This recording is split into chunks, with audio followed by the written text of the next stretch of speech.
Kami di sini menzahirkan bahawa anak guam kami telah dibawa oleh pihak polis pada pagi tadi ke mahkamah dalam keadaan bergari, dan kami difahamkan pihak Arun Dorasami telah dijemput, telah diminta datang ke mahkamah tanpa dikawal oleh pihak polis, tanpa bergari.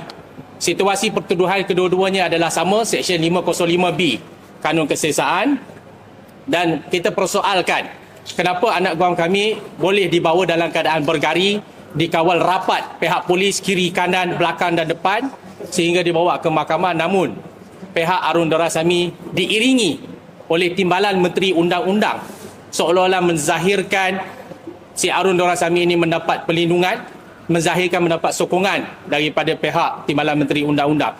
Anak guam kami hadir dengan bergari. Itu perkara yang anak guam kami kesali kepada pihak penguatkuasa atas double standard yang telah berlaku kepada anak guam kami. Kami di sini menzahir